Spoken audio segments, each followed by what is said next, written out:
her father's long and desperate hope for a male heir.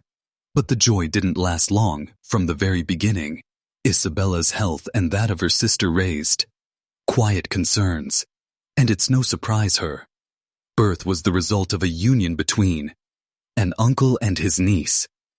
It gets more tangled. Her grandparents on one side were also her great-grandparents on the other, a true labyrinth of lineage. At just 16, Isabella was married off to her double second cousin. She bore 11 children, yet only 5 lived past infancy. And here's where things get even more complicated. Many historians believe her husband fathered none of those surviving children. Their marriage was likely strained, influenced by personal and possibly unspoken truths about her husband's identity. In the end, Isabella lost her crown, but her legacy remains, one steeped in the shadows of her family's genetic entrapments.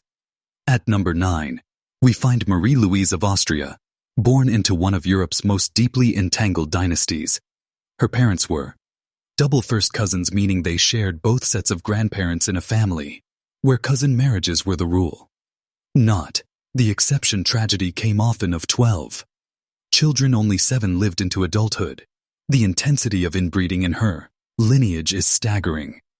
Marie Louise, genetically speaking, had only 4 unique great-grandparents, half the normal number. That's the kind of genetic compression scientists today only see in highly isolated populations. At 18, Marie Louise was handed over in marriage to none other than Napoleon Bonaparte, her father's former enemy. It was a political strategy, an attempt at peace, and a calculated move to secure a male heir. For Marie Louise, it was also the weight of an empire placed squarely on her young shoulders. At number 8, we jump from royal palaces to the stark realities of a small American town. Lorraine Whitaker's story proves that the legacy of extreme inbreeding isn't indigenous to science history. It's still echoing in modern times. Featured in a well-known documentary, the Whitaker family became a case study in what happens when generations of isolation and intermarriage are left unchecked. Lorraine stands out as a chilling figure, documented as one of the most inbred individuals in recent memory. She is also the mother of Timmy Whitaker, often regarded as possibly the most genetically affected person alive today. Their story is unsettling, not for shock value, but for the reminder this isn't just royal history. It's a human one, repeating itself in hidden corners of the world. Coming in at number 7, Maria the Fine of Portugal, known by some as Maria the Pious, though others might argue Maria the Troubled is more fitting. Born in 1734, Maria's life was one of mounting mental strain and a bloodline packed with royal unions far too close. For comfort, her parents, King Joseph, the Van of Portugal, and Maria Anna of Spain, were the 16th Iberian royal couple, joined by close intermarriage, and that wasn't the end of it. Maria herself, under pressure to maintain the family name, made a decision that sealed her legacy. She married her own uncle. The results were as tragic as they were predictable. Half of her children didn't survive, with genetic complications likely playing a major role. And as she aged, Maria's mental state deteriorated until she was deemed unfit to rule. Her story is one of royalty undone, not by war or rebellion, but by the invisible toll of genetic repetition. Number 6 brings us to the heartbreaking saga of Mar Louise, Elizabeth d'Orléans. A woman whose entire life reads like a Gothic novel written in blood and sorrow. Born into a deeply dysfunctional royal arrangement, her father was forced to marry his own cousin, an illegitimate daughter of King Louis XIV. As the eldest surviving child of that union, Marie Louise had no real choice in her future. She was married off again to another cousin, Prince Charles of Berry. The results: 3 children, none of whom survived. Overwhelming weight of inbreeding, or another curse of circumstance. History can't say for sure. What we do know is that Marie Louise turned to alcohol at an astonishingly young age. Reports say as early as 14. Was it a cry for help, or a way to cope with the heavy hand dealt? To her, either way, her legacy is a tragic tale of dynastic duty gone horribly wrong. At number 5, we turn to a lesser known but deeply fascinating royal figure, Princess Alexia of Greece, born in 1965.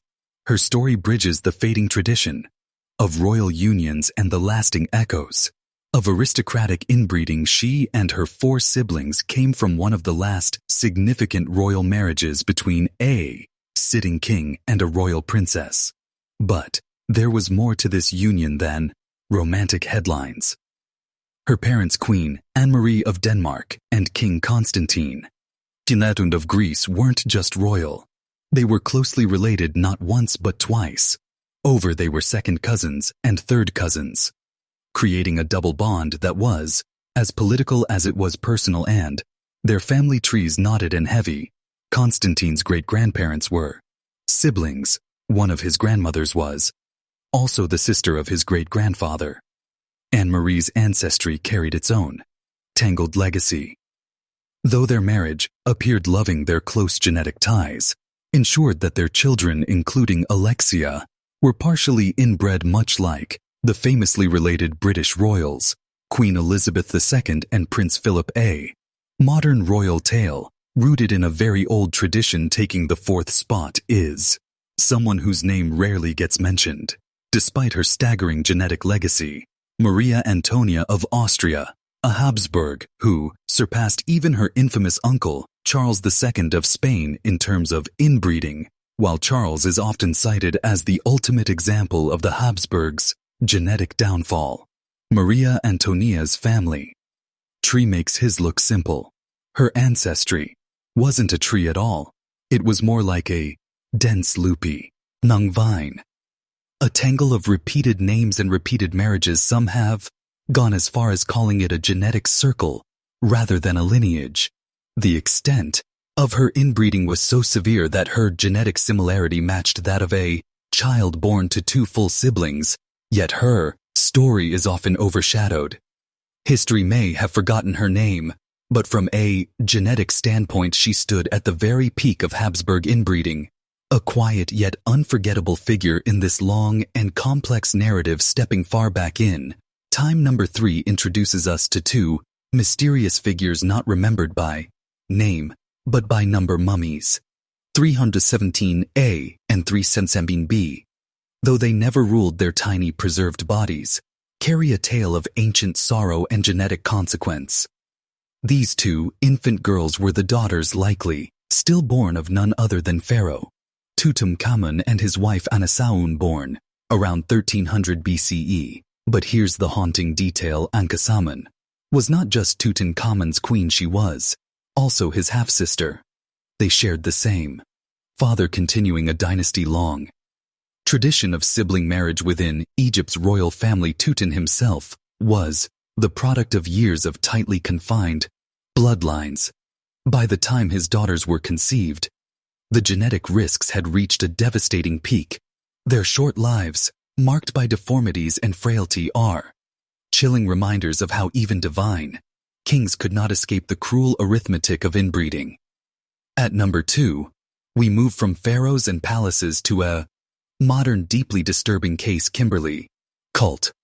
This isn't a royal tale, but it carries some of the darkest consequences of unchecked inbreeding. In recent history, Kimberley's story comes from Australia, where her family, known publicly under a pseudonym, became the center of one of the most shocking genetic and legal revelations of the early 2000s.